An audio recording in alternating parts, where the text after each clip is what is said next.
Baptist preachers కదా, మనం Baptist ప్రీచర్స్లో మనం చూస్తాము, ఎవరు కూడా నిజమైన ఫండమెంటల్ బ్యాప్టిస్ట్ ప్రీచర్స్ ఎప్పుడు కూడా ఫేమ్ కావాలని ఎప్పుడు కూడా చూడరు వాళ్ళు. So they always focus on Jesus Christ, Yesu ప్రభు మీదనే చూపిస్తుంటారు. సో ఎందుకంటే నేను కొన్ని చర్చెస్లో కొంతమంది బోధకుల యొక్క వర్తమానాలు వింటుంటాను. వాళ్ళ వ్యూస్ 1, 2, 10 అంతే ఉంటాయి, కానీ strong in depth word of God preach చేస్తుంటారు. సో వాళ్ళకు లైక్స్ రావు, అవసరం లేదు, వాళ్ళు అవి కూడా చూడరు, దేవునికి మరి మహిమ కలిగే విధంగా చూస్తుంటారు. కాబట్టి సో ప్రియులారా, మనము లైక్స్ డిస్లైక్ లోకంలో ఉన్నాం. కాబట్టి మనం చూడాల్సింది ఏంటంటే, డస్ గాడ్ లైక్ మీ? దేవుడు నన్ను లైక్ కొడతాడా లేకుంటే? సో దేవుడు లైక్ కొట్టకుంటే మన పని అయిపోయినట్టే. కాబట్టి మనం ఈ సాయంకాలము మనము జాన్స్ గాస్పెల్ ఉన్నాం, మన పిల్లలకు నేర్పించాలి. సో ఆ లోకంలో నుంచి బయటికి వచ్చేటట్టు మనం ప్రార్థన చేయాలి. మనం రావాలి బయటికి, మన పిల్లలు ఆ లోకం నుండి బయటికి రావాలి. ఎందుకంటే చాలా డేంజరస్ ఊబి అనమాట, ఒకలాంటి ఊబి, అది లోపలికి లాక్కొని వెళ్తుంది.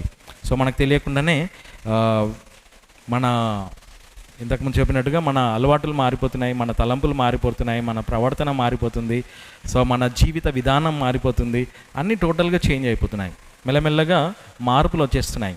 So it is not for better, it is for the verse.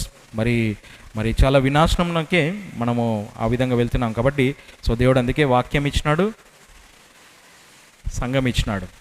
వాక్యం దగ్గరికి రావాలి, సంఘం దగ్గరికి రావాలి. ఉదయకాలం మన వర్తమానం అదే. దేవుడు వెళ్ళమన్నాడు, ఎక్కడికి వెళ్ళమన్నాడు?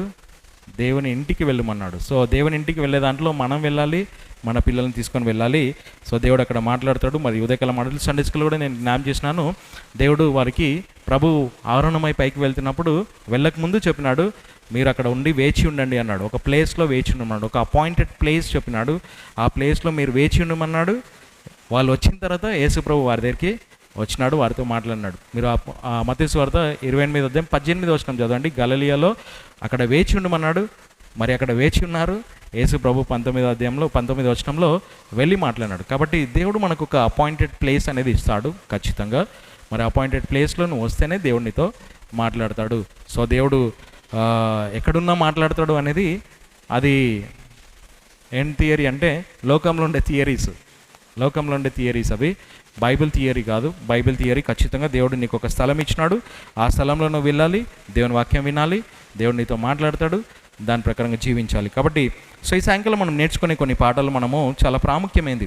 ఎందుకంటే ఈ దినాలలో చాలామంది సువార్త చెప్పే దాంట్లో మరి ఆ ప్రాంతీయ భేదం చూపిస్తుంటారు. మరి మనం ఆంధ్ర సైడ్ వెళ్తే ఒక చర్చ ఉంది, కేవలము ఎవరికంట చౌదరీస్ మాత్రమే వాళ్ళకి చర్చ అంటది. ఎక్కడుంది బైబిల్లో? అటువంటివి కొన్ని ప్రాంతీయ భేదములు పెట్టుకొని ఏమంటాము కులము భేదం పెట్టుకొని అటువంటి సేవలు జరుగుతున్నాయి చాలా మటుకు. మరి ఆంధ్ర సైడ్ వెళ్తే మనకు ఎక్కువ కులాల భేదాలు కనబడుతుంటాయి. అంటే మావారండి, సో వారి దగ్గరికే వెళ్తుంటారు, వేరే వారు వెళ్ళరు, వేరే కులాల వారు వెళ్ళరు. సో అటువంటివి చాలా ఉంటున్నాయి. మరి దేవుని కొందరు మన తెలంగాణలో అటువంటి పరిస్థితి చాలా తక్కువ కనబడదు, గ్రామాలలో తప్ప ఇక్కడ చాలా తక్కువ. కాబట్టి సో దేవుడికి వందనాలు. మరి దేవుడు మనకు అటువంటి వాతావరణంలో దేవుడు మనం ఉంచలేదు. మరి దేవుడు ఖచ్చితంగా మనకు రక్షణ అనే గొప్ప ఈవిని దేవుడు మనకు బహుమానాన్ని అనుగ్రహించినాడు. కాబట్టి సో ఈ సాయంకాలం మనం నేర్చుకునేటివి ఖచ్చితంగా దాంట్లో నుంచి మనం చూద్దాము. సో యేసు ప్రభు మరి సమరయ గుండా వెళ్ళినాడు. సమరయ అనేది యూదులకు మరి నచ్చని ప్రాంతము. అక్కడ ప్రజలు నచ్చని వారు, మరి వారితో సహవాసం చేయరు, వారితో మాట్లాడరు, వారితో కూర్చోరు, వారితో నడవరు, వారితో భోజనం చేయరు, వారితో ఎటువంటి సహవాసం చేయరు యూదులు. కాబట్టి యేసు ప్రభు మరి తన సంఘాన్ని ఆ ప్రాంతంలో తీసుకొని వెళ్ళినాడు. కేవలం తీసుకొని వెళ్ళడం కాదు, 2 days అక్కడ ఉంచినాడు. సో అది మనం చూసుకున్నాము. మరి 2 దినాలు అక్కడ వాళ్ళు గడిపినారనేది. సో ఇక్కడ మనం ఈ సాయంకాలము ఇంకా కొద్దిగా వెళ్ళి దాంట్లో నుంచి లోతుగా చూద్దాము. 42వ verseలో 42వ వచనంలో 42, 43, 44వ వచనం 3 వచనాలు మనం చదువుకొని ముందుకు వెళ్దాం.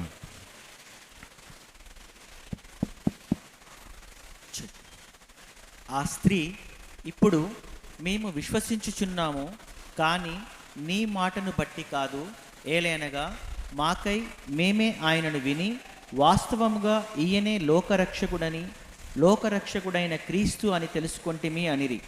అయితే 2 దినములైన పిమ్మట ఆయన అచ్చటి నుండి బయలుదేరి గలిలయలోనికి వెళ్ళెను. ఏలయనగా ఒక ప్రవక్త తన స్వదేశంలో ఘనత కలిగి ఉండడని యేసు తనకై తానే సాక్ష్యమిచ్చెను. ఓకే, ప్రార్థన చేస్తాం. ప్రేమ నమ్మకం కలిగిన మా పరలోకపు తండ్రి, మరి మాకు ఇచ్చిన యొక్క దినకరి మీకు వందనాలు. మరి సాయంకాలం వేళ మరి మీకు బైబిల్ పఠనం చేయటకు మరి మీరు మాకు ఇచ్చిన తరం కొరకు మీకు వందనాలు ప్రభా. మరి ఇక్కడున్న మాటలను మేము అర్థం చేసుకోవడానికి మాకు సాయం తెచ్చండి. మరి మీరు లోకంను ప్రేమించినారు.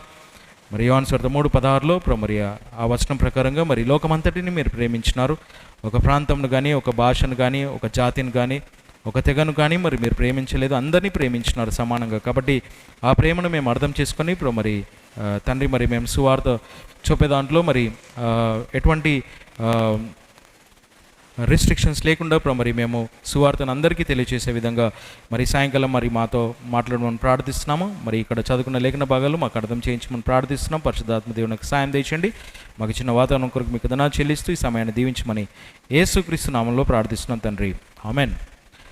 సో ఇక్కడ మనము చదువుకున్న కొన్ని లేఖన భాగాలలో మరి 3 వచనాలలో మనం చూస్తున్నాము. Answered unto the woman, now we believe not because of the saying, for we have heard him ourselves and know that this is indeed the Christ the saviour of the world. So ఇక్కడ మన TVs off అయినాయి, ఎందుకంటే థండర్స్ వస్తున్నాయి. So thunders వస్తే TVs ఎగిరిపోతాయి, కాబట్టి TVs off చేసినారు, అంతేనా? Okay. So anyway, no problem. నేను యాక్చువల్లీ మ్యాప్ చూపిద్దాం అనుకున్నాను, కానీ ఎనీవే యేసు ప్రభు ఇక్కడ ఆ సమరయలో ఉన్నప్పుడు సమరయులు యేసు ప్రభును ఏ విధంగా గుర్తించినారు, ఎటువంటి స్టేట్మెంట్ ఇచ్చినారు వారు ఇచ్చిన స్టేట్మెంట్ని మనం చూస్తే చాలా ఆశ్చర్యం కలుగుతుంది.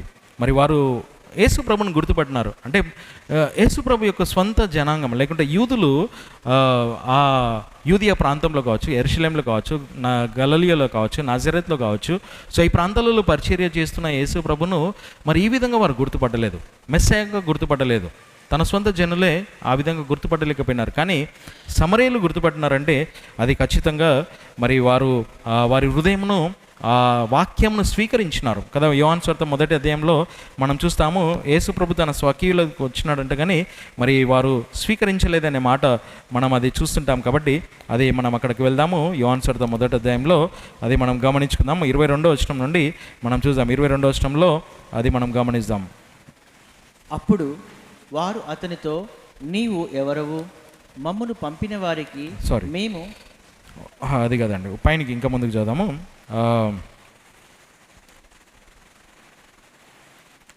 10-11 వచనం చదువు. 10-11 వచనం. ఆయన లోకంలో ఉండెను, మరియు లోకము ఆయన వలన కలుగ చేయబడెను, కానీ లోకము ఆయనను ఎరుగకుండెను. ఆయన తన స్వకీయుల యొద్దకు వచ్చెను, కానీ ఆయన స్వకీయులు ఆయనను స్వీకరింపలేదు. He was in the world and the world was made by him and the world knew him not. ఈ లోకం ఆయనను ఎరగకుండా ఉన్నది. So he came unto his own. ఆయన స్వకీయుల యొద్దకు వచ్చినాడు. and his own received him not. ఆయనను తన స్వకీయులే స్వీకరించలేదనే మాట మనం చూస్తున్నాం. కాబట్టి ఇంట్రడక్షన్లోనే మరి యోహాను అది తన యొక్క సువార్త రాసే దాంట్లో ఆ విషయంను తెలియజేసినాడు. అంటే యేసు ప్రభు ఈ లోకానికి వచ్చినాడు, కానీ యేసు ప్రభును స్వీకరించలేదు చాలామంది. మరి యేసు ప్రభును తృణీకరించినారు చాలామంది. మరి ఇక్కడ సమరయలో మాత్రము యేసు ప్రభును వారు స్వీకరించినారు. స్వీకరించడమే కాదు, వారు ఇంకా 2 దినాలు మాతో ఉండండి అని, మాకు ఇంకా నేర్పించండి, మాతో మాట్లాడండి అని మరి యేసు ప్రభును అక్కడ బ్రతిమలాడినారు వారు. అరే ఎంతగానో యేసు ప్రభును విన్నపం చేసుకున్నారు. కాబట్టి యేసు ప్రభు తన శిష్యులతో అక్కడ ఉండిపోవాల్సి వచ్చింది. 2 దినాలు ఎక్స్టెన్షన్ అక్కడ పరిచర్య అనేది జరుగుతుంది. కాబట్టి మనం పోయిన వారం మనం చూసుకున్నాము 2 days యేసు ప్రభు ఏం చేసినాడు, అక్కడ ఉండి ఏం చేసినాడు అనేది మనం చూసాం. ఏం చేశాడు యేసు ప్రభు? 2 days సువార్త పరిచయం, అంటే సోల్ విన్నింగ్ చేసినాడు. అంటే అక్కడ ఉన్న వారికి అందరికీ ఇంకా సువార్త పరిచయం చేస్తూ వారికి ఎన్నో విషయాలు నేర్పించినాడు యేసు ప్రభు. మరి ఆయన ఇచ్చిన గొప్ప ఆజ్ఞ ఏదైతుందో ఫస్ట్ యేసు ప్రభు దాన్ని చేసినాడు. మరి ఆయన సర్వలోకానికి వెళ్ళి సర్వ సృష్టికి సువార్తను ప్రకటించుడు అనే మాట మరి మార్క్స్ వార్తలో మనం చూస్తాం. తర్వాత మత్తయి వార్త 28వ అధ్యాయంలో చూస్తాము. మరి 19వ వచనంలో మీరు వెళ్ళి మరి ఉపదేశించుడి. మరి యేసు ప్రభు ఖచ్చితంగా అక్కడికి వెళ్ళి ఆయన శిష్యులను చేసినాడు. మరి సమరయ సమరయలో చాలామంది యేసు ప్రభుని విశ్వసించినారు కాబట్టి వారు విశ్వాసం ఉంచినారనే దానికి మనం పోయిన వారము మరి బిలీవ్ అనే మాట. సో ఇక్కడ మనము గమనించుకున్నాం లాస్ట్ టైం. మరి ఇక్కడ సెకండ్ చాప్టర్లో మరి సమరయ స్త్రీతో మాట్లాడుతున్నప్పుడు ఇక్కడ మిరాకిల్ అనే మాట మనం చూసినాం. మిరాకిల్స్ తర్వాత just believe.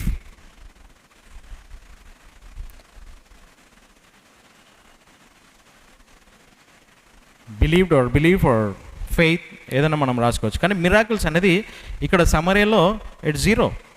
No miracle, not even one miracle. ఒక అద్భుతం కూడా యేసు ప్రభు చేయలేదు. బట్ దే బిలీవ్డ్, వాళ్ళు విశ్వసించినారు. దాని కొరకు మనము పోయిన వారం మనం చూసుకున్నాము. మరి రోమా 10వ అధ్యాయంని మనము కొద్దిగా స్టడీ చేసినాము. కొన్ని ప్రాముఖ్యమైన పదాలు మనం అక్కడ చూస్తున్నాము. మరి వినడం తర్వాత హృదయంలో విశ్వాసం తర్వాత నోటితో ఒప్పుకోవడం అనేది మనం దాని యొక్క సీక్వెన్స్ మనం చూసాము. కాబట్టి సమరయలో ఉండేవారు దే జస్ట్ బిలీవ్డ్, వారు విశ్వసించినారు. దే హర్డ్, మరి విన్న తర్వాత విశ్వసించారు. సో ఎప్పుడైతే they heard and they believed, మరి విన్నారు కాబట్టి విశ్వసించినారు. వినకుంటే విశ్వాసం రాదు అనేది మనము మరి పౌలు రోమీయులకు రాసిన పత్రిక 10వ అధ్యాయంలో చెప్తుంటాడు. అది మనము పోయిన వారం దాన్ని స్టడీ చేసినాము. మరి ఇట్స్ గుడ్. మీరు 10వ అధ్యాయము మరి మనం చూస్తే ఇక్కడ 9వ వచనం నుండి 17వ వచనం వరకు మీరు ఇంటికి వెళ్ళినాక కొన్ని ఇంపార్టెంట్ వర్డ్స్ మీరు రాసుకోండి. అంటే మీరు ఒక బుక్లో రాయండి కొన్ని ఇంపార్టెంట్ ప్రాముఖ్యమైన పదాలు. మరి ఎగ్జాంపుల్ నేను చెప్తాను, అది మీరు పర్సనల్గా స్టడీ చేయాలని మరి నా యొక్క తలంపు. కాబట్టి రోమీయులకు రాసిన పత్రిక 10వ అధ్యాయంలో జస్ట్ కొన్ని వర్డ్స్ నేను మీకు అంటే మనము పర్సనల్గా స్టడీ చేయడానికే మీకు హోంవర్క్ లాగా మీరు చేయొచ్చు. ఇంటికి వెళ్ళి కొద్ది పర్సనల్ ఎక్సర్సైజ్, మనం బైబిల్ ఎక్సర్సైజెస్ మనము చేసుకోవచ్చు. కాబట్టి సో కొన్ని ప్రాముఖ్యమైన పదాలు మనం తీసుకుందాము. మరి రోమీయులకు రాసిన పత్రిక 10వ అధ్యాయంలో హియరింగ్ అండ్ బిలీవింగ్. సో ఇక్కడ సమరయలో వాళ్ళు చెప్పిన మాటను మనం అది చూస్తున్నాము. మళ్ళీ ఒకసారి ఎంఫసైజ్ చేస్తున్నాం, ఎందుకంటే ఇది చాలా ప్రాముఖ్యమైనది. వాళ్ళు ఏమన్నారంటే, and said unto the women, ఆ స్త్రీతో, now we believe not because of దై saying, not just your test money, నువ్వు చెప్పిన సాక్ష్యము కాదు మేము నమ్మింది, ఆ సాక్ష్యం మీదనే మేము నమ్మడం లేదు, కానీ ఫర్ వీ హ్యావ్ హర్డ్, మేము విన్నాము. ఖచ్చితంగా వినడమే కాకుండా we heard him ourselves and know that this is indeed the Christ, the saviour of the world. ఆయన నిజంగా క్రీస్తు, ఆయన లోక రక్షకుడని మేము ఆయనను స్వయంగా ఎరిగి ఉన్నాము, స్వయంగా విని ఉన్నాము, స్వయంగా విశ్వసించినాము. సో ఇది ఖచ్చితంగా నువ్వు వ్యక్తిగతంగా మరి సాయంకాలము మరి ప్రభుని ఇంకా నువ్వు విశ్వసించకుంటే నీ సాయంకాలము మరి నీవు వ్యక్తిగతంగా యేసు ప్రభును విని విశ్వసించాలి. ఏమని వినాలి? మరి సాయంకాలం మరి మధ్యాహ్నం కూడా ఒక విజిటర్ వచ్చినారు. మరి మన చర్చ్ అయిపోయిన తర్వాత సిస్టర్ ముని వాళ్ళ ఫ్రెండ్ వచ్చినారు, తనతో సువార్త పంచుకోవడం జరిగింది. సో నేను అన్నాను కదా లాస్ట్ టైం, మనము ఎప్పుడైతే కరెక్ట్గా గాస్పుల్ ప్రజెంటేషన్ వస్తుందో ఏమొస్తుంది? There comes interruption. ఎగ్జాక్ట్గా సువార్త చెప్తున్నాము, వీ కుడ్ సీ లైవ్లీ, చాలా ఏమంటాము అక్షరాలు చూసినాం అక్కడ.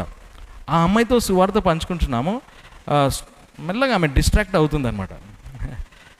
టక్ మన ఫోన్ వచ్చింది, exact gospel presentation, Jesus died for your sins and you have to believe this అనే మాట తనతో చెప్తున్నప్పుడు ఇమ్మీడియట్గా ఫోన్ వచ్చింది, 1 minute అనే వెళ్ళిపోయింది. So there is a distraction. It's truly Satan's work. అది ఖచ్చితంగా సాతానుడు చేస్తున్న పని. When there is pure gospel is been presented, ఎప్పుడైతే నిజంగా స్పష్టమైన మరి స్వార్థ ప్రకటించడం జరుగుతుందో మరి అక్కడ ఖచ్చితంగా సాతానుడు ఇంటర్వ్యూన్ అవుతాడు. అంటే వాడు ఖచ్చితంగా ఇంటర్ఫియర్ అయ్యి ఆ డిస్ట్రాక్షన్ అనేది తీసుకొని వస్తుంటాడు. సో అది మధ్యాహ్నం మేము చూసినాం. మరి పోయినసారి మనం చూసినాం, ఇక్కడ సమరయ స్త్రీతో కూడా మాట్లాడుతున్నప్పుడు దెర్ వాజ్ అన్ ఇంటరప్షన్. మరి శిష్యులే కొన్నిసార్లు ఇంటరప్షన్ చేసినారు. సో కొన్నిసార్లు చర్చ్ మెంబర్స్ కూడా ఇంటరప్షన్ చేస్తుంటారు. కొన్నిసార్లు మనం చర్చ్లో నేర్చుకోవాలి. మనం చర్చ్లో ఒక వ్యక్తితో మరి సువార్త గురించి మాట్లాడుతున్నప్పుడు వేరే వారు వచ్చి జస్ట్ ఒక్క నిమిషము అని చెప్పి మధ్యలో మాట్లాడడం it's not right, because we are dealing with that. ఆ పర్సన్తో మనం మాట్లాడుతున్నాం. సో మధ్యాహ్నం నేను మాట్లాడాల్సి వచ్చింది మన చర్చ్ వాళ్ళతో. వాళ్ళు గట్టిగా మాట్లాడుతున్నారు, అరే ఇక్కడ సువార్త చెప్తున్నా మీరు గట్టిగా మాట్లాడుతున్నారు, జర మెల్లగా, గమనించుకోవడం లేదు. How God is working. దేవుడు చేసే పనిని మనం కొన్నిసార్లు గమనించాము, కొన్నిసార్లు చూడము, అక్కడ ఏం జరుగుతుందో చూడము, కాబట్టి మన తలంపులలో ఉంటుంటాము. కాబట్టి ఇక్కడ మనము సమరయలో యేసు ప్రభు మరి ఆ సువార్త ప్రకటిస్తున్నప్పుడు వాళ్ళు విన్నారు. సో వినడం అనేది చాలా ప్రాముఖ్యమైనది. నువ్వు వింటే వ్యక్తిగతంగా యేసు ప్రభు నీ పాపం కొరకు చనిపోయినాడని, మరి నువ్వు పాపివని గ్రహించి, మరి ఆ అమ్మాయితో మాట్లాడుతున్నావు, you have to believe that you are a sinner, do you know that అంటే ఆమె యాక్సెప్ట్ చేసింది. బట్ బిలీవింగ్ దగ్గరకు వచ్చే లోపల పక్కకి వెళ్ళిపోయింది. సో అది చాలా దుఃఖకరం అనిపించింది. సో మనము గ్రహించడం చాలా అవసరం. మరి నువ్వు ఇక్కడ దేవుడు నిన్ను తీసుకొని వచ్చినాడంటే నీవు వ్యక్తిగతంగా నేను పాపినని నిన్ను నువ్వు గుర్తుపట్టకుంటే, నీ లోపల అది గ్రహించలేకపోతే, ఆ పశ్చాత్తాపం లేకుంటే మారు మనసు అనేది నీకు రాకుంటే, పాపం విషయంలో మరి యేసు ప్రభువును మనం విశ్వసించలేం, యేసు ప్రభువును మనం అంగీకరించలేం. కాబట్టి ప్రియులారా, మనము ప్రేమతో చెప్పడం జరుగుతుంది, మరి యేసు ప్రభువును వ్యక్తిగతంగా మనము ఆ విధంగా విశ్వసించడం. కాబట్టి ఇక్కడ సమరయులు ఉండేవారు, మరి యేసు ప్రభు అక్కడికి వెళ్ళినాడు. కేవలం ఆ సమరయ స్త్రీ కొరకు కాదు కదా, యేసు ప్రభు ఫస్ట్ ఏంటి, ఆ ఒక్క వ్యక్తి. యేసు ప్రభు ఏం చూసినాడు, ఆ ఒక్క వ్యక్తితో ఆ సికార్ అనే గ్రామం, ఆ పట్టణం అంతా కూడా సువార్త ప్రకటించబడాలి. అది దేవుని యొక్క ప్లాన్. సో యేసు ప్రభు ఆ విధంగా వెళ్ళినాడు, ఆయన పరిచర్యలో ఆ విధంగా వెళ్ళినాడు. మరి అదే master's plan of soul winning. దేవుడు ఒక్క ఆత్మతో, ఒక్క వ్యక్తితో మనం వెళ్ళడం అనేది నేర్చుకున్నాము. కాబట్టి సో సికార్లో మరి అనేకులు యేసు ప్రభువును విశ్వసించినారు. సో మనము రోమిలకు రాసిన పత్రిక 10వ అధ్యాయంలో కొన్ని మాటలు మనము 9వ వచనం నుండి జస్ట్ నేను వర్డ్స్ చెప్తాను, మీరు రాసుకోండి. మరి రాసుకుంటే ఈ 10వ అధ్యాయంలో మనం ఒకవేళ అండర్స్టాండ్, మనకు అర్థం కావాలి అంటే, సీక్వెన్స్ అర్థం కావాలంటే you have to go from bottom, క్రింద నుంచి వెళ్ళాలి. క్రింద నుంచి వెళ్తే అప్పుడు నీకు సీక్వెన్స్ అర్థమవుతుంది. అంటే పౌలు ఈ పత్రిక అంటే రాస్తున్నప్పుడు దేవుని యొక్క వాక్యము ఆ విధంగా ఉంది. సో మనం అర్థం చేసుకోవడానికి క్రింద నుంచి వెళ్తే చాలా బాగా అర్థమవుతుంది అనేది మనం చూస్తున్నాం. కాబట్టి 8th verse నుంచి మనం చూస్తే, but what saith it, the word is nigh thee even in thy mouth and in thy heart, that is the word of faith which we preach. So we preach the word of faith, విశ్వాసం అనే వాక్యమును బోధించుచున్నాం. So we preach the word of faith. మరి ఖచ్చితంగా మరి ఎప్పుడైతే విశ్వాసంతో కూడిన వాక్యము, విశ్వాసం అనే వాక్యమును బోధించడం జరుగుతుందో అక్కడ విశ్వసించడం జరుగుతుంది. మరి మనం అటువంటి సువార్తను బోధించడం అవసరం. కాబట్టి ఇక్కడ పౌలు అంటున్నాడు, విచ్ వి ప్రీచ్, మేము బోధించేది ఏంటంటే వర్డ్ ఆఫ్ ఫెయిత్. సో ఇక్కడ మనం యేసు ప్రభును బోధిస్తున్నప్పుడు ఖచ్చితంగా make sure open up the Bible, అంటే వాక్యం తెరవడము. Make sure they hear the word of God, దేవుని యొక్క వాక్యము మరి చెప్పడం చాలా అవసరం. వాక్యంను వాళ్ళ ముందర తెరిచి చదవడం చాలా అవసరము. సో అందుకే మనము మన చేతిలో ఎప్పుడు కూడా కనీసం ట్రాక్ లేకుంటే చిన్న పాకెట్ బైబిల్ లేకుంటే ఫోన్లో ఉన్న యాప్, ఇటువంటి వాటిని మనం వాడడం చాలా అవసరం. ఎందుకంటే వాళ్ళకి ఆ వచనం చదివించడం చాలా అవసరత ఉంది. ఎందుకంటే వాక్యము వాళ్ళ హృదయంలో వెళ్తుంది, మన మాట కదా. అందుకే ఇక్కడ సమరయ స్త్రీ వాళ్ళు అంటారు, అమ్మ నువ్వు చెప్పింది కదా అంటే, ఆమె చెప్పింది సాక్ష్యం, మన సాక్ష్యం చెప్తాం బాగానే, కానీ దేవుని వాక్యం చూపించడము అది మనం ఇక్కడ సోల్ విన్నింగ్లో మనం నేర్చుకుంటున్నాం. అంటే సువార్త పరిచర్యలో ఖచ్చితంగా వాక్యము తీసి చూపించడము అవసరం. కాబట్టి సాధారణంగా మనం చూస్తున్నాం సువార్త పరిచర్యలో వాక్యం బైబిల్ ఇట్లా తెరవగానే వాళ్ళ ఏమంటాము, వాళ్ళు చూసేదంతా షట్ డౌన్ చేసుకుంటారు. ఇట్లా కొన్నిసార్లు మనము చూస్తుంటాం, ఎవరైనా వాక్యము ఇట్లా బైబిల్ తెరవగానే షట్ డౌన్, ఇంకా ఏం వినరు. సో మనం ఖచ్చితంగా వాళ్ళకు మరి ఆ యొక్క మనోనేత్రములు దేవుడు తెరవాలి. కాబట్టి వాక్యంను చూపించడం అవసరం. ఎందుకంటే ఇక్కడ మరి పౌలు ఆ మాటను జ్ఞాపకం చేస్తాడు. మరి అది మనం ఇక్కడ చూస్తున్నాం. మరి 9వ వచనంలో, if thou shalt confess with thy mouth. So ఇక్కడ మనం ఒక మాట మీరు రాసుకోవచ్చు, you can write in your notes, అంటే మీరు నోట్స్లో రాసుకోండి కన్ఫెస్ అనే మాట. సో కన్ఫెస్ అనేది దేనితో వస్తుంది, with mouth. You can write it beside, confess ముందర పక్కన మౌత్ అనే వర్డ్ రాసుకోవచ్చు. సో మౌత్ అనేది చాలామంది నోటితో ఒప్పుకుంటే అయిపోతుంది కదా అని అంటారు. నోటితో ఏం ఒప్పుకోవాలి, what to confess with your mouth, is it sins, పాపాలా, ఏం ఒప్పుకోమన్నాడు నీ నోటితో, జీసస్. సో ఇక్కడ సమరయలో ఉండేవారు వారి నోటితో ఏం ఒప్పుకున్నారు, what the confess with their mouth, he is the saviour of the world, ఈయన లోకరక్షకుడు, ఈజ్ ఇండీడ్ క్రైస్ట్, ఈయన క్రీస్తు నిజంగా ఈయన లోకరక్షకుడు అని వారు నోటితో ఒప్పుకున్నారు. నోటితో ఎందుకు ఒప్పుకున్నారు, నోటితో ఒప్పుకోవాలి అంటే ఏం రావాలి, హృదయంలో విశ్వాసం రావాలి. హృదయంలో విశ్వాసం రావాలి అంటే ఏం కావాలి, ఈ చెవులతో వినాలి. సో ఇది బైబిల్ పద్ధతి, this is the plan of salvation. రక్షణ యొక్క ప్లాన్ ఇది అనమాట. సో ఇది మినహా ఇంకా వేరేది కూడా ఇది కూడా ఉందిలే, ఇది కూడా అనేది లేదు, ఇదే ఉంది అనేది మనము గమనిస్తున్నాం. కాబట్టి కన్ఫెస్ అనే వర్డ్ని మీరు పక్కన రాసుకోవచ్చు. తర్వాత మౌత్ అనే వర్డ్ని పక్కన రాసుకోవచ్చు. తర్వాత 9th verseలో అండ్ షల్ బిలీవ్ అనే వర్డ్ పక్కన రాసుకోండి. ఓకే, మీరు ఇవన్నీ వర్డ్స్, ఇంపార్టెంట్ వర్డ్స్ నేను చెప్తున్నాను. బిలీవ్, తర్వాత హార్ట్, హృదయము అనే మాట రాసుకోండి. తర్వాత ఆ బిలీవ్ కింద what to believe in heart, హృదయంలో ఏం నమ్మాలి అని రాసుకోండి. ఏం నమ్మాలి? ఆ వచనంలోనుంది. మనం వచనం బయట పోతలేం, వచనంలోనే చూస్తున్నాం. ఏం హృదయంలో విశ్వసించాలి? That God hath raised him from the dead, దేవుడు తనను మృతుల నుంచి లేపినాడని హృదయంలో విశ్వసించాలి. What is that believe? ఏంటి అని నమ్మడం అంటే? It's gospel, believing the gospel, సువార్తను విశ్వసించడం. సో అది మనకి రాసుకోవచ్చు. బిలీవ్ అనే వర్డ్, బిలీవ్ క్రింద వాట్ టు బిలీవ్ అంటే గాస్పుల్. వాట్ ఈస్ గాస్పుల్ అంటే you can write it down, you can elaborate it.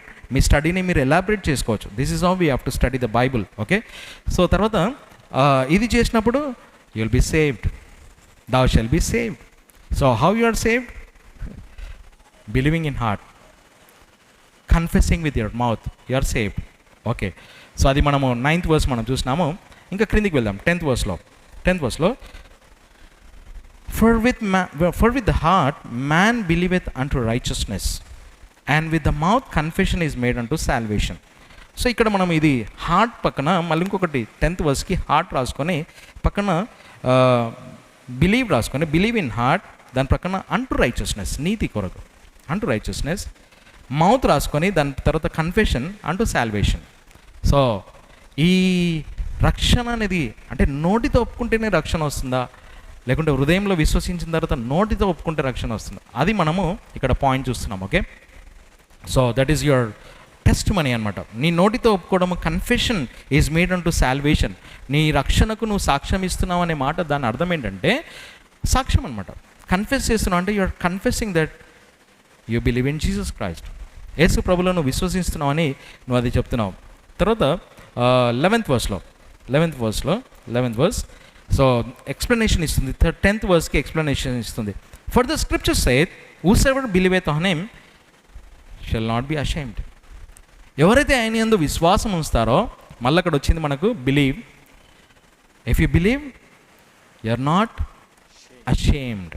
So దాని పక్కన మీరు రాసుకోవచ్చు if you believed. So what believe పైన మనం రాసుకున్నాం, ఏం నమ్మాలనేది, ఏం విశ్వసించాలో రాసుకున్నాం. సో ఇప్పుడు క్రిందికి వద్దాం. So you will not be ashamed. నువ్వు ఏమన్నారు ఇక్కడ 11వ వచనంలో? ఏలయనగా ఆయన యందు విశ్వాసం ఉంచువాడెవడును సిగ్గుపడడు అని లేఖనం చెప్పుచున్నది. సో ఇక్కడ ఇంకొక పాయింట్, ఇంకొక వర్డ్ మనము హైలైట్ చేసుకోవాలి. ఏంటి? స్క్రిప్చర్. ఓకే, స్క్రిప్చర్ సేత్, వాక్యం చెప్తుంది. స్క్రిప్చర్ సేత్ హూసెవర్ బిలీవెత్, దేవుని వాక్యం చెప్తుందంటే ఎవరైతే నమ్ముతారో. అదే ఇక్కడ మనము ఇక్కడ హియరింగ్ వస్తుంది, మిరాకిల్ అంటే ఏమొస్తుంది? Seeing. You see the miracle. మరి అద్భుతాన్ని నువ్వు చూస్తావు. చాలామంది ఈ దినాలలో దేని మీద రక్షణ ఆధారపడిందంటే, మనం పోయిన వారం చూసినాం, దేని మీద ఆధారపడింది? ఎక్స్పీరియన్సెస్, వారికి ఉన్న అనుభవాల మీద ఆధారపడిన రక్షణ ఉంది చాలా మటుకు. మాకు ఇలా ఉండే, మా పరిస్థితి ఇలా ఉండే, మాకు ఇటువంటి అనారోగ్యత ఉండే, మాకు ఇటువంటి కష్టాలు ఉండే, లేక దేవుడు మాకు ఇట్లా కనిపించినాడు, దేవుడు మాకు అలా కనిపించినాడు అనే అనుభవాల మీద ఆధారపడిన రక్షణ ఉంది చాలా మటుకు. ఎక్స్పీరియన్స్డ్ బేస్డ్ సాల్వేషన్ అంటారు. ఎక్స్పీరియన్స్ మీద ఆధారపడిన రక్షణ సరైన రక్షణ కాదు. మరి వాక్యానుసారమైన రక్షణ ఏంటి, లేఖనం ఏం చెప్తుందో అది మనం చూడడం అవసరం. తర్వాత ఇంకా ముందుకు వెళ్దాము. మరి ఎందుకంటే సమరయులు విశ్వసించినారు. బాగా వినండి, మనం సమరయులను తీసుకొని వాళ్ళు ఎట్లా నమ్మినారో బైబిల్ మనకి ఏం చెప్తుందో, బైబిల్లో మనకు ఇంకొక చోట, అంటే మనం ఎప్పుడు కూడా బైబిల్ స్టడీలో గమనించాలి. ఒక టాపిక్ తీసుకున్నా, ఒక అంశం తీసుకున్నా, లేకుంటే ఒక సబ్జెక్ట్ తీసుకున్నా కూడా ఆ సబ్జెక్ట్కి రిలేటెడ్ బైబిల్ అంతా ఏం చెప్తుందో మనం ఇనిషియల్గానే బైబిల్ స్టడీలో మనం చూసుకున్నాము. ఒక బైబిల్ పఠనం చేయాలి అంటే ఖచ్చితంగా ఒక టాపిక్ నువ్వు తీసుకుంటున్నప్పుడు ఇమీడియట్గా మనం స్టడీ చేయాల్సింది ఏంటంటే, ఏ చాప్టర్లో అయితే ఉందో దాని గురించి ఇంకా ఏమన్నా చెప్పిండ్రా, ఆ చాప్టర్ తర్వాత ఆ బుక్ అంతా చూడాలి. ఏ బుక్ అయితే నువ్వు పర్టికులర్గా స్టడీ చేస్తున్నావు ఆ బుక్ అంతట్లో ఈ పదం గురించి ఏమైనా ఉందా? ఈ బుక్ కాకుండా వేరే పుస్తకాలు అంటే 66 బుక్స్ ఉన్నాయి, 66 బుక్స్ని కంపేర్ చేయాలి. అదే అనమాట దేవుని వాక్యం అదంతా కూడా. అంటే దేవుడు ఇక్కడ ఒకటి చెప్పి అక్కడ ఒకటి చెప్పాడు, అక్కడ అలా చెప్పాడు, ఇక్కడ ఇలా చెప్పాడు. దేవుడు అంతా ఒకటే చెప్తాడు కదా. మనం చూసినాం 40 మంది గ్రంథకర్తలు 1500 సంవత్సరాల సమయంలో వివిధ సమయాలలో ఉండే ఈ గ్రంథకర్తలు దేవుడు వారిని దేవుని యొక్క ఆత్మతో నడిపించినాడు కాబట్టి అందరినీ ఒకటే ఆత్మతో నడిపించినాడు కాబట్టి వాక్యం మారదు. కాబట్టి అందుకే మనం స్క్రిప్చర్తో పోల్చి చూసుకోవడం చాలా అవసరం. కాబట్టి మనం ఇక్కడ సమరీలు విశ్వసించినారు కాబట్టి విశ్వాసంకు మరి వాళ్ళు ఎట్లా విశ్వసించినారనే దాంట్లో వాక్యం ఏం చెప్తుందో మనం వేరే చోట దాన్ని స్టడీ చేస్తున్నాం. కాబట్టి ఇక్కడ 11వ వచనంలో ఆ మాట మనకు కనబడుతుంది. తర్వాత సిగ్గుపడడం అంటే అర్థం ఏంటి అంటే నువ్వు పరలోకానికి వెళ్ళినాక ఏమంటాము అంటే నువ్వు చనిపోయిన తర్వాత లేచిన తర్వాత నువ్వు పరలోకం పోకుండా ఉంటే అక్కడ సిగ్గుపడతారా? సిగ్గుపడడం అంటే అర్థం ఏంటి? నాట్ బి అషేమ్డ్ అంటే ప్రియులారా మనం యేసు ప్రభుని నమ్మినాం అనే దాంట్లో ఎక్కడ కూడా మనము అయ్యో ఎందుకన్నా నమ్ముకున్నాను అనే విధంగా ఉండదు. ఖచ్చితంగా మనం ధైర్యంతో దాన్ని విశ్వసించగలుగుతాం. మనం నోటితో చెప్తాము, మరి నోటితో నువ్వు ఎప్పుడైతే చెప్తున్నావో ఖచ్చితంగా హృదయంలో ఉండాలి. సో ఇక్కడ ఇంకొక పాయింట్ నేను చెప్పాలనుకుంటున్నాను. చాలామంది యేసు ప్రభుని నమ్మినామంటారు. ఎట్లా? కేవలం నోటితో చెప్తారు, మౌత్ ప్రొఫెషన్ అంటారు, కేవలం నోటితో చెప్తారు కానీ ఇంటర్నల్ బిలీఫ్ లేదు, లోన విశ్వాసం లేదు, విశ్వసించలేదు, లోన వినలేదు, విశ్వసించలేదు, కేవలం నోటితో చెప్తారు. ఎందుకంటే లోకమంతా చెప్తుంది కదా యేసు ప్రభు దేవుడని, నువ్వు కూడా చెప్తున్నావు యేసు ప్రభు దేవుడని. సో అటువంటి విధంగా రక్షణ కాదు, కేవలం నోటితో చెప్పేది రక్షణ కాదు. మరి ఖచ్చితంగా ఈ విధంగా ఈ కార్యము మన లోపల జరగాలి. తర్వాత ఇక్కడ 12వ వచనంలో for there is no difference between the Jew and the Greek for the Lord but the same Lord over all is rich అంటూ all that call upon him. తెలుగులో చదువు 12వ వచనం. ఏలయనగా యూదునికిని గ్రీకునికిని మధ్య ఏ భేదము లేదు. ఏలయనగా అదే ప్రభు అందరి మీద అనగా ఆయనకు మొరపెట్టు వారందరి ఎడల ఐశ్వర్యవంతుడై ఉన్నాడు. So is rich, Christ is rich, Lord is rich కదా. దేవుడు మరి ఐశ్వర్యవంతుడు అంట. ఇక్కడ ఏముందంటే no difference Jew or Greek, గ్రీకుడైనా కావచ్చు యూదుడైనా కావచ్చు, ఏ భేదము లేదు, ఏ భేదం లేదు. For the same Lord over all there is no difference, ఏ భేదం లేదు. దేవుడు ఒక్కడే. ఎవరైనా కూడా యేసు ప్రభునందు విశ్వాసం వస్తే మొరపెట్టుకుంటే కదా ఈజ్ రిచ్ అంటూ all that call upon him. ఆయన నామంను ఆయనకు మొరపెట్టుకుంటే ఖచ్చితంగా మరి రక్షించుకున్నాడు. కాబట్టి ఇక్కడ 13వ వచనంలో for whosoever shall call upon the name of the lord shall be saved. ఏముంది అక్కడ 13వ వచనము? ఏలయనగా ప్రభు నామమున మొర్రపెట్టువాడు ఎవడైనను రక్షింపబడును. సో ఇక్కడ మీరు ఇంకొక పదం రాసుకోవచ్చు, కాల్ అనే మాట. కాల్ అంటే ఏంటి? మొరపెట్టుకోవడం అంటే ఏంటి? ఏం మొరపెట్టుకోవాలి? ఏం మొరపెట్టుకోవాలి? ఆయన నామమున మొరపెట్టుకోవాలి. ఆయన నామం అంటే ఏంటి కదా. మరి అపోస్తుల కార్యంలో చూస్తాం, ఏ నామంలో రక్షణ లేదు, కేవలము యేసు నామంలో. అంటే యేసు నామంలోనే నీకు రక్షణ ఉంది. యేసు అనే పేరు, ప్రభు అనే పేరు మొరపెట్టుకోవాలి. మొరపెట్టుకోవడం అంటే ఎట్లా వస్తుంది? కాల్ అనే మాట మీరు రాసుకోవచ్చు. ఏం కాల్, ఏం మొరపెట్టుకోవాలి అంటే ప్రభు అని మొరపెట్టుకోవాలి. అప్పుడు దాని పక్కన ఏం రాసుకోవాలి? సేవ్డ్, రక్షింపబడతావు. మొరపెట్టుకోవడం ఎట్లొచ్చింది? మళ్ళీ అక్కడికి వస్తాం ఇప్పుడు. ఆ వచనం మనకు క్లారిటీ ఇస్తుంది. దేవుని వాక్యము చాలామంది నువ్వు నీ నోటితో చెప్తే చాలు నువ్వు పరలోకానికి వెళ్తావు, దాన్ని అంటారు ఈజీ బిలీవిజం. ఈ దినాలలో యేసుప్రభుని నమ్ముకున్నాను సరే యేసుప్రభుని చేతు బాధ్యతం ఇస్తాం, అయిపోయింది. దాన్ని ఈజీ బిలీవిజం అంటారు. కాబట్టి కేవలం అదొక వచనం అంటే వాళ్ళ నోటితో చెప్తే చాలు కదా. కానీ వాక్యం ఏం చెప్తుందో చూద్దాం. కాల్ 13th verseలో మీరు చూడొచ్చు. కాల్ తర్వాత ఇంకొక పదం రాసుకోవచ్చు మీరు, what to call the name of the Lord, ప్రభు నామమును మరి మొరపెట్టడము. దాని తర్వాత రాసుకోవచ్చు మీరు సేవ్డ్, రక్షింపబడతారనేది. తర్వాత 14th verse. అయితే ఎవరినైతే వారు విశ్వసింపలేదో వారు ఆయనకు ఎట్లు మొరపెట్టుదురు? It's a question. దేవుని వాక్యము ప్రశ్నిస్తుంది అనమాట. అంటే ప్రశ్న ఉంది అక్కడ. మీకు బైబిల్లో మీరు ఒకవేళ చూస్తే అక్కడ ఒక క్వశ్చన్ మార్క్ ఉంది. ఉందా మీ బైబిల్లో? Is there question mark? ఉంది కదా క్వశ్చన్ మార్క్. క్వశ్చన్ మార్క్ అంటే ఏంది? నీకు అక్కడ ఒక ప్రశ్న వచ్చిందంటే ఆగాలను, ఆగి దాని జవాబు చూసుకోవాలి కదా. మనం ప్రశ్న ఉందంటే దానికి జవాబు ఖచ్చితంగా దొరకాలి. ఎక్కడ దొరకాలి? అక్కడనే దొరుకుతుంది. అందుకే మనం ఎప్పుడు కూడా చెప్తాం, Bible is a self explanatory book. ఏదో కామెంటరీకి వెళ్ళే అవసరం లేదు, లేకుంటే ఎవరో పాస్టర్ దగ్గరికి వెళ్ళే అవసరం లేదు.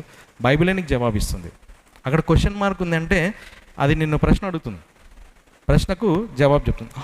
How then shall they call on him whom they have not believed. So మళ్ళీ అక్కడికి వచ్చింది.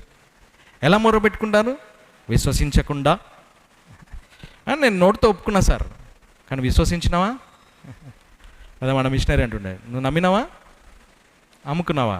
కదా అమ్మేసినారా? నమ్మినారా? కాబట్టి మనం నమ్మామా? విశ్వసించామా? సో విశ్వాసం అనేది చాలా ప్రాముఖ్యమైనది. సో ఇక్కడ మనం 14th వర్స్కి మీరు రాసుకోవచ్చు కాల్, తర్వాత ఇంకొక పదం రాసుకోవచ్చు దాని పక్కనే how then shall they call on him in whom they have not believed. How can you call if you have not believed?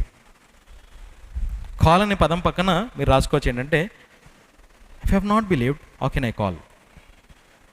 అది తర్వాత and how shall they believe. Next వచ్చింది ఇంకోటి, and how shall they believe in him.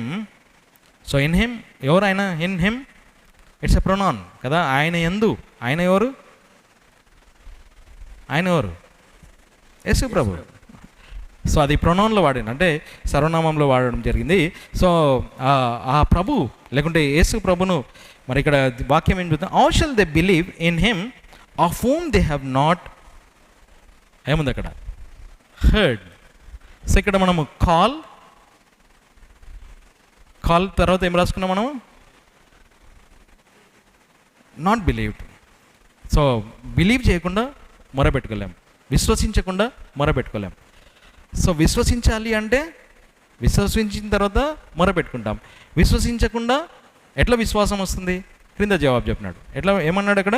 మరియు ఎవరిని గూర్చి అయితే వారు వినలేదో వారు ఆయనను ఎట్లా విశ్వసించుదురు? ఓకే, ఎవరి గురించి అయితే మనం వినలేదో కదా. మనం అది తెలుగులో యవని అనే మాట కొద్దిగా ఆక్వర్డ్గా ఉంటుంది తెలుగులో. యవని అంటే అది ప్రభుకు వర్తిస్తుంది కాబట్టి కొద్దిగా అది మనం చూసుకుందాము. సో ఎవరి గురించి అయితే మనం వినలేదో కదా, ప్రభు గురించి మనం ఎవరైతే విన్నారో, హౌ షల్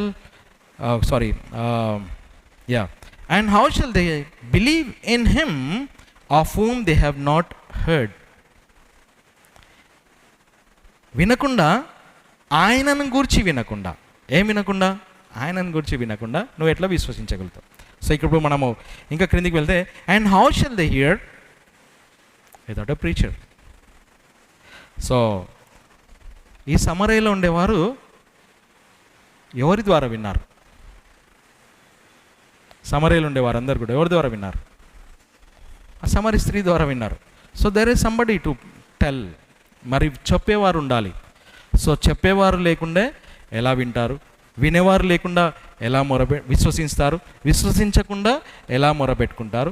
ఎలా అంటే నమ్మకుండా, విశ్వాసం ఉంచకుండా ఎలా రక్షింపబడతారు? సింపుల్ వాక్యం అదే చెప్తుంది అన్నమాట. నువ్వు వినకుండా విశ్వసించలేవు, విశ్వసించకుండా నమ్మలేవు, అంటే రక్షింపబడలేవు, రక్షింపబడకుండా నువ్వు పరలోకం వెళ్ళలేవు. కాబట్టి దేవుని వాక్యము ఆ విధంగా సూటిగా చెప్తుంది. మరి బోధకుడు ఉండాలి. మరి బోధకుడు లేకుండా ఎలా చెప్తాము? మరి బోధకుడు రావాలి అంటే 15వ వచనంలో how shall they preach except they be sent. మరి బోధకుడు పంపబడకుంటే బోధించలేడు. మరి అక్కడ మనం ఆ పాయింట్ రాసుకోవచ్చు. మరి ప్రీచర్ అండ్ సెంట్ అనే మాట రాసుకోవచ్చు. మరి ఏం ప్రీచర్ ఏం బోధిస్తాడంటే గాస్పుల్ బోధిస్తాడనేది ఇక్కడ క్రింద 15వ వచనంలో మనం చూస్తున్నాం. తర్వాత 17వ వచనంలో so then faith cometh by hearing. So అప్పుడు వినటం వలన విశ్వాసం వస్తుంది. సో ఇప్పుడు మనం క్రింద నుంచి వెళ్దాం. ఓకే, క్రింది నుండి వెళ్దాం. అంటే ఈ లేఖన భాగం అర్థం చేసుకోవాలంటే క్రింది నుంచి వెళ్ళాలి. సో ఒక వ్యక్తి వెళ్తాడు, మరి అక్కడ ఏషియా చెప్తాడు మా రిపోర్ట్ని ఎవరు విన్నారని. అదే మనం వెళ్ళి చెప్పాలి, వెళ్ళాలి, చెప్పాలి. చెప్తే వింటారు, వింటే విశ్వాసం వస్తుంది, విశ్వాసం వస్తే ఏమంటారు? వారు నోటితో కన్ఫ్యూజ్ చేస్తారు, ఒప్పుకుంటారు ఈయన దేవుడు అని, ఈయన ప్రభు అని, ఆయన నామంలో మేము విశ్వసించున్నామని. ఆ విధంగా వస్తుంది. చాలామంది ఈ దినాలలో ఇదంతా వదిలేస్తారు, కేవలం ఇది పట్టుకుంటారు. అంటే నోటితో చెప్పాలి. దాంట్లోనే మరి చాలామంది ఏమంటారంటే ఇక్కడ నుండే తప్పుడు థియరీ ఏమొచ్చిందంటే పాపి ప్రార్థన. అంటే నీ నోటితో పాపి ప్రార్థన చేస్తే దేవా నన్ను క్షమించని పాపి ప్రార్థన చేపిస్తారు. మరి ఆ వ్యక్తి నేను పలికిన మాటలు నువ్వు పలుకు అని చెప్తారు, ఆ పలికిపిస్తారు, నువ్వు రక్షింపబడినావు అంటారు. కానీ అతను విన్నాడా, విశ్వసించాడా, దాన్ని గ్రహించాడా? మరి ఈ విధంగా అది చూడడము చాలా అవసరం. కాబట్టి దేవుడు మనకు సాయం చేయగాక. మరి ఈ విధంగా మనము ఈ పదాలను మనం రాసుకుంటే అప్పుడు మనకు క్లియర్గా అర్థమవుతుంది. కాబట్టి యేసు ప్రభు మరి మనకు ఆ మ్యాప్ లేదు కాబట్టి సో మనము నెక్స్ట్ వీక్ దాంట్లో వెళ్దాము. యేసు ప్రభు అక్కడ నుండి మరి సమరయులు విశ్వసించినారు, మరి అక్కడ రక్షింపబడినారు. మరి రక్షింపబడిన తర్వాత నేను నా బైబిల్లో నా నోట్స్లో రాసుకున్నాను, యేసు ప్రభు 2 days వారితో కూర్చున్నాడు, వారితో భోజనం చేసినాడు కదా, వారితో మాట్లాడినాడు, వారితో నడిచినాడు, వారితో 2 దినాలు సమయం గడిపినాడు. సో ఇక్కడ మనకేం చూపిస్తుందంటే పిల్లలు ఎప్పుడు కూడా వీరు మా కులం కాదు, వాళ్ళ ఇంటికి వెళ్ళము, వాళ్ళ ఇంట్లో నీళ్ళు తాగము, వాళ్ళతో మేము కలిసి బ్రతకలేము, కలిసి వెళ్ళలేము, ఇవన్నీ మనం పెట్టుకున్నాయి, మనుషులు చేసుకున్నాయి. కాబట్టి యేసు ప్రభు మరి ఎటువంటి రేస్ లేదు, ఎటువంటి కలర్ లేదు, ఎటువంటి రిలీజన్ లేదు, ఎటువంటి మతం అనేది ఏది కూడా లేదు. యేసు ప్రభు అందరు రక్షింపబడాలనేది కోరుతున్నాడు. కాబట్టి ఇప్పుడు మనం సంఘంగా నేర్చుకోవాల్సింది ఎప్పుడు కూడా సంఘంలో అటువంటి తలంపులు ఉండకూడదు. నా సువార్త వెళ్ళే దాంట్లో మరి అటువంటి కులాలకు సంబంధించిన లో క్యాస్ట్ పీపుల్ దగ్గర కూడా వెళ్ళొచ్చు, హై క్యాస్ట్ పీపుల్ అనే వారికి దగ్గర కూడా వెళ్ళొచ్చు. ఎవరి దగ్గరికైనా సువార్త వెళ్తుంది. అందుకే మనం ఏమంటాము, గాస్పుల్ అనేది ఇట్స్ యూనివర్సల్, అందరికీ వర్తిస్తుంది, అందరి దగ్గరికి వెళ్తుంది ఆ సువార్త. మరి మనం అది తీసుకొని వెళ్ళాలి. మేము ఈ ప్రాంతంలోనే వెళ్తాం, ఈ ప్రాంతంలోనే మేము ఉంటాం. కాబట్టి నేను ఇదివరకు చెప్పినట్టుగా మరి అక్కడ ఆంధ్రలో ఒక ప్రాంతానికి ఒక జాతికి చెందిన చర్చ్ ఉంది, ఇంకొక జాతికి చెందిన చర్చ్లు ఇంకో దగ్గర ఉంటాయి. కాబట్టి అటువంటిది బైబిల్ మనకు చెప్పడం లేదు, యేసుప్రభు ఆ విధంగా నేర్పించలేదు. మరి ఖచ్చితంగా మనము అందరం కూడా యేసుప్రభు రక్తంతో కొనబడిన వారం, మనమందరం కూడా ఒకటే కలర్, మనమందరం కూడా ఒకటే జాతి అనొద్దు, కానీ అందరం దేవుని బిడ్డలమే, అందరం యేసుప్రభు బిడ్డలమే, ఎందుకంటే ఆయన రక్తంతో కొనబడినాం. సో యేసుప్రభు అక్కడ నుండి మరి 2 దినాలు ఆయన స్పెండ్ చేసినాడంటే మరి వాళ్ళు భోజనం కూడా చేయరు, కానీ యేసుప్రభు వారితో కూర్చొని భోజనం చేసినాడు. మత్తయి సువార్తలో మనం చూస్తాం 9వ అధ్యాయంలో కూడా యేసుప్రభు పాపితో కూర్చొని భోజనం చేసినాడు. యేసుప్రభు ఎప్పుడు కూడా పాపమును ప్రేమించాడు, పాపిని ప్రేమిస్తాడు కదా. మనము వ్యక్తులను ప్రేమించడం చాలా అవసరము. వ్యక్తి చేసే పాపమును మనం ప్రేమించడానికే వీలు లేదు, దాంట్లో రాజీ పడడానికి వీలు లేదు. మరి ఆ వ్యక్తిని మనము గెలుచుకోవడానికే మరి ఆ వ్యక్తితో సావాసం చేయడంలో తప్పలేదు, కానీ ఆ వ్యక్తి చేసే పాపాలలో మనం వెళ్ళడము అది మనం పాపం చేసిన వారం అవుతాం. కాబట్టి దేవుడు మనకు సాయం చేయక మరి సువార్తలో మరి గాస్పుల్ మరి చెప్పేదాంట్లో gospel masters plan of soul విన్నింగ్లో మనం ఏం నేర్చుకున్నాం ఈ సాయంకాలం అంటే, ఒక పర్టికులర్ గ్రూప్ ఆఫ్ పీపుల్కే రక్షణ అనేది కాదు, ఒక పర్టికులర్ మరి ఉన్నతమైన క్లాస్లోనే రక్షణ ఉంటుంది అనేది, అటువంటి వారినే దేవుడు రక్షించుకుంటాడు అనేది, మరి నీచమైన వారి దగ్గరికి వెళ్ళొద్దు అనేది. సో ఇవన్నీ మనము చేయకూడదు. మరి అందరినీ సమానంగా దేవుడు చూసినాడు, అందరినీ సమానంగా ప్రేమించినాడు, అందరి కొరకు ప్రాణం పెట్టినాడు. మరి యోహాను సువార్త 3:16లో దేవుడు లోకం అంతటినీ ప్రేమించినాడు, అందరి కొరకు ప్రాణం పెట్టినాడు. అది దేవుని ప్రేమ. ఆ ప్రేమను మనం అందరం కూడా అందరికీ సమానంగా పంచుదాము. మరి దాంట్లో మనము కొన్ని రిస్ట్రిక్షన్స్ పెట్టేసి ఆ ప్రేమను పంచే దాంట్లో మరి వీళ్ళకొద్దు వీళ్ళకి పెట్టాలి అనేటివి మనం అది చేయకూడదు. కాబట్టి సో ప్రభు మనకు నేర్పించినాడు ఈ యొక్క మాస్టర్స్ ప్లాన్ ఆఫ్ సోల్ విన్నింగ్లో, మరి అది ప్రభు మనకు జ్ఞాపకం చేసినాడు. సో మనం నెక్స్ట్ వీక్ దాంట్లో వెళ్దాము. మరి ఆయన నజరేతు నుండి మరి గలిలయకు వెళ్ళినాడు. మరి అది మనం మ్యాప్ చూద్దాం అనుకున్నాం. కాబట్టి సో అక్కడ ఆయన స్వంత గ్రామంలో ఆయనకు ఘనత దొరకలేదంట, హీ వాజ్ నాట్ ఆనర్డ్, ఆయనకు ఘనత రాలేదంట. సో దేవునికి ఎట్లా ఘనత వస్తుంది? దేవుడు మరి అటువంటి రెడ్ కార్పెట్ కొరకు ఎదురు చూస్తున్నాడా? యేసు ప్రభు ఆయన సొంత గ్రామంలోకి వెళ్ళినప్పుడు రెడ్ కార్పెట్ వేయాలని కోరినాడా? తలంచండి, వచ్చే వారం కొరకు తలంచండి. యేసు ప్రభు మరి ఆ ఘనత పొందడంట. ప్రవక్త తన సొంత దేశంలో లేకుంటే తన సొంత ప్రాంతంలో ఘనత నొందరంట. ఎందుకు అనే మాట చెప్పినాడు. సో అది స్టడీ చేయండి. నెక్స్ట్ వీక్ దాంట్లో మనం చూద్దాము. మరి దేవునికి ఎప్పుడు ఆయన ఘనత ఎక్కడ కోరుతున్నాడు, ఎప్పుడు ఘనత అనేది దేవునికి వస్తుంది, ఆయన ఘనత కోరేది ఏంటిది, దేని కొరకు కోరుతున్నాడు, దాంట్లో ఏంటి మనం చూద్దాం వచ్చే వారము. దేవుడు మనకు సాయం చేయక మరి ఈ విధంగా ఈ తలంపులతో మనము మరి సువార్త చెప్పడానికే సిద్ధపడి వెళ్దాము. మరి ఒకరికన్నా సువార్త చెప్దాము, మరి దేవుని ప్రేమను పంచుదాము. మరి మనిషిని పై రూపం చూసి మనం సువార్త చెప్పడం కాదు, ఎవరికన్నా సువార్త చెప్పొచ్చు. సో అది మనము రంగు జాతి మరి ఏది కూడా లేదు కదా. మనం ఒక మంచి పాట పాడతాం ఇంగ్లీష్లో, to the east, to the west, to the north, to the south, ఈ వైట్ అండ్ బ్లాక్ అని పాట పాడతాం కదా. సో అది అందరి దగ్గరికి వెళ్ళాలి సువార్త. సో మనము రిస్ట్రిక్షన్స్ లేకుండా సువార్త అందరికి ప్రకటించాలనేది మరి మనం ఈ సాయంకాలం మనం చూసినాము. మరి సమరయలో యేసుప్రభు సువార్త ప్రకటించినాడు, అనేకులు రక్షింపబడ్డారు. మరి అది గొప్ప రివైవల్ వచ్చింది అక్కడ. రివైవల్ ఇన్ ద సెన్స్ ఏంటి రివైవల్? New souls. సో అక్కడ క్రొత్తగా రక్షింపబడిన వారు చాలామంది ఉన్నారు. సో ఐ బిలీవ్, నేనేమనుకుంటానంటే Jesus spend a sweet fellowship with new born believers. యేసుప్రభు అక్కడ నూతనంగా రక్షింపబడిన ఆ సమరయులతో he love to spend time. He had a good sweet fellowship with them. వారితో ఒక మంచి సహవాసము యేసుప్రభు చేసినాడు. సో ఆయన he love to be with there, వారితో ఉండడానికి కోరినాడు. సో నిజంగా రక్షింపబడిన వారితో ప్రభు ఉంటాడు. సో దేవుడు మనకు సాయం చేయక అనౌన్స్మెంట్స్ గమనిద్దాం.